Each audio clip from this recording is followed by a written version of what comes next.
Hi, folks, and welcome to Unplanned, the show about cities and how they work. I'm Sam, your host, and today we're going to be talking with Craig Kelley, who's an old friend of mine and a former colleague. Craig and I are going to talk today about what impact COVID is having on our communities and try to understand the lessons that it's teaching us about the systems we've created and what that means for the future. I hope you enjoy our chat, and I'd also urge you to subscribe to Unplanned. We're going to have many more interesting episodes in the future. Thanks so much.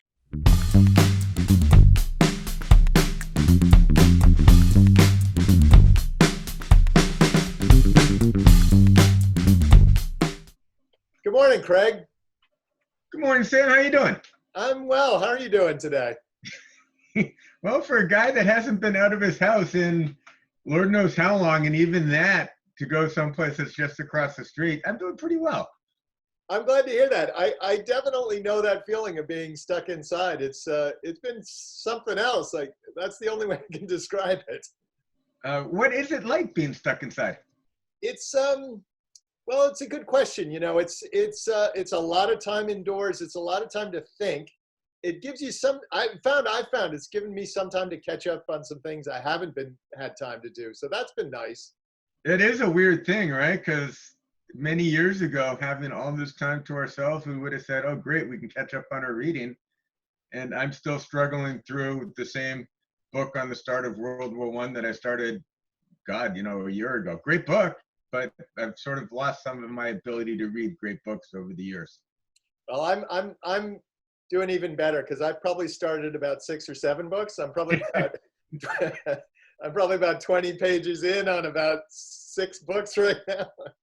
But so it's great to talk to you. And you and I are both former city officials in significant policy wonks, and I look at the future of the world through the lenses of a former politician, public official in Cambridge, through the eyes of a lawyer and an ex-Marine and environmental consultant and so forth.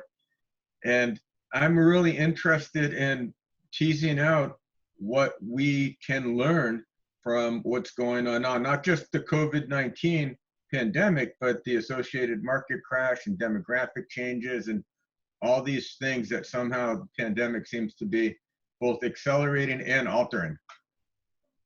And Craig, we've now known each other for a long time, and I joined you in the political world for a little while. My background's in urban planning. I'm fascinated by cities and how they work. But I agree with you. I mean, this whole COVID experience has just been fascinating. I think partly because it's kind of exposed or helped expose all the systems that we've put in place over the years that we just kind of started taking for granted.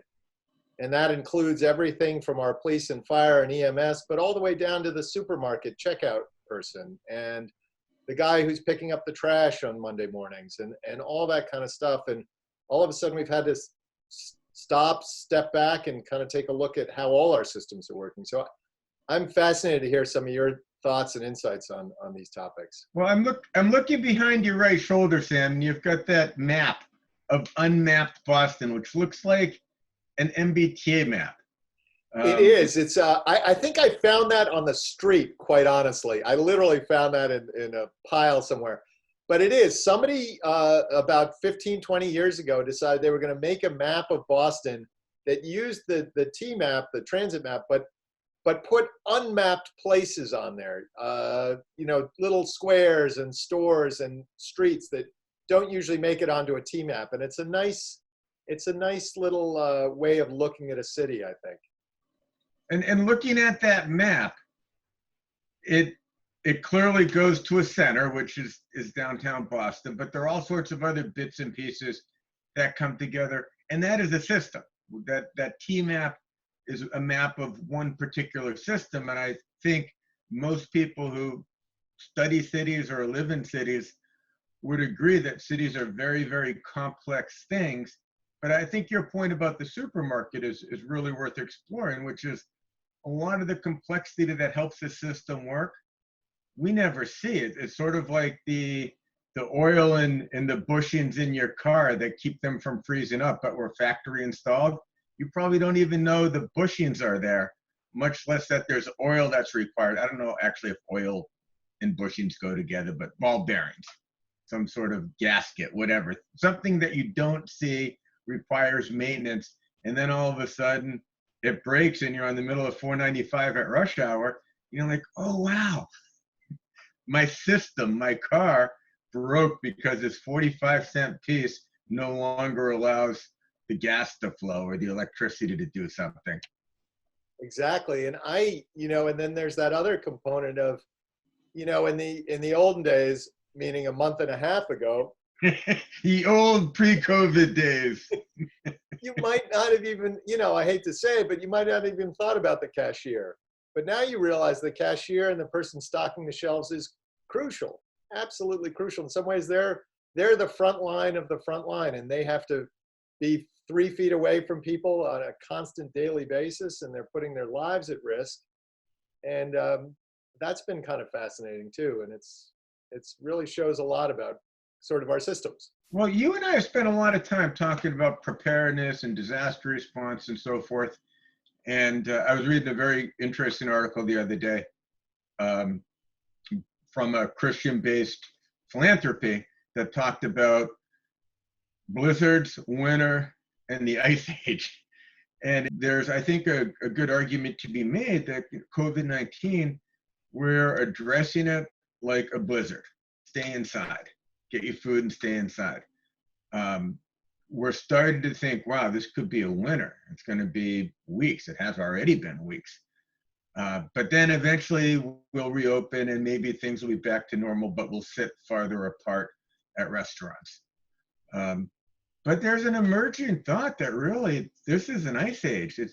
There's no going back to January 31st.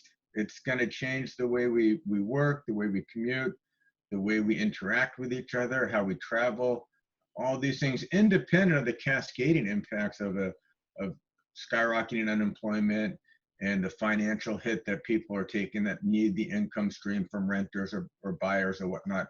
And plus the odd things the stock markets and the oil markets are doing in these bifurcated ups and downs. So, I'm more of an ice age guy, but then I've always sort of been the Eeyore in a conversation of cheerful gloom and doom.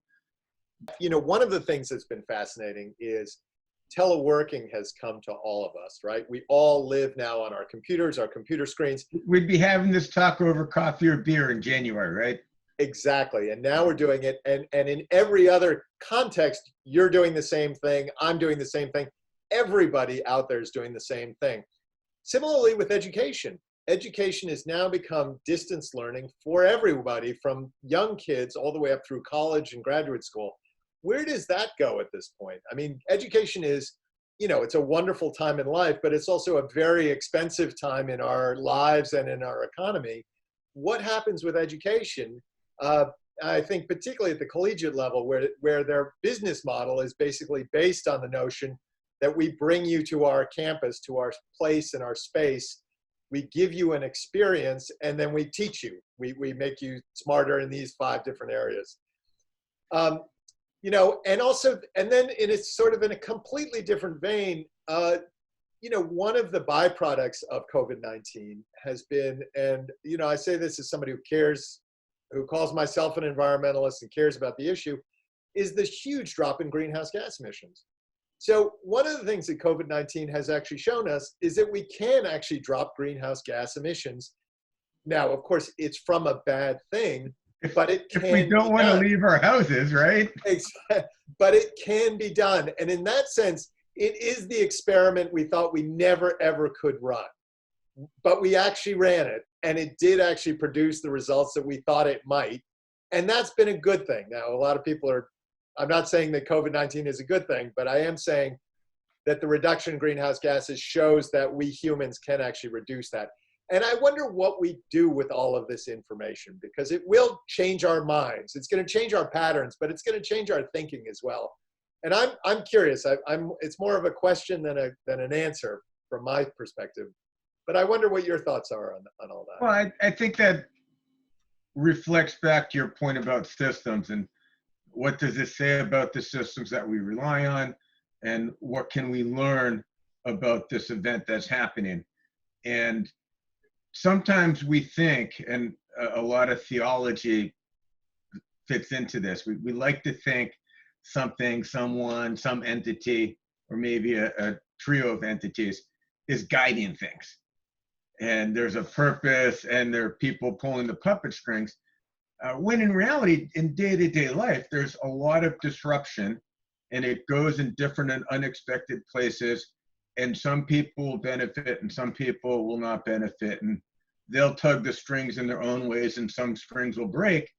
And I think what we'll see is, and I'm really stuck on that map behind you because I really like it.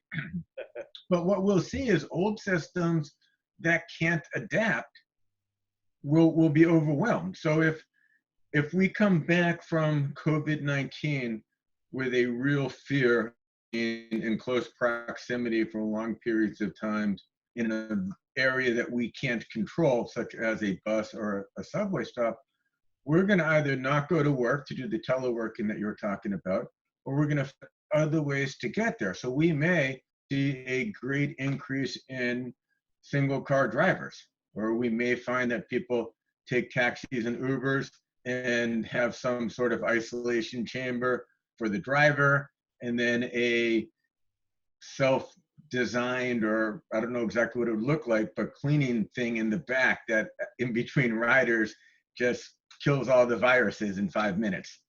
And we may see more people on our roads driving. We may see more of the cars. We're already seeing just massive amount of Amazon and UPS delivery trucks on top of what we saw before. So those are all things where in my city, in the city of my dreams, you don't have those things because we're all walking and we're biking and we're using our electric vehicles, our little scooter things or whatever.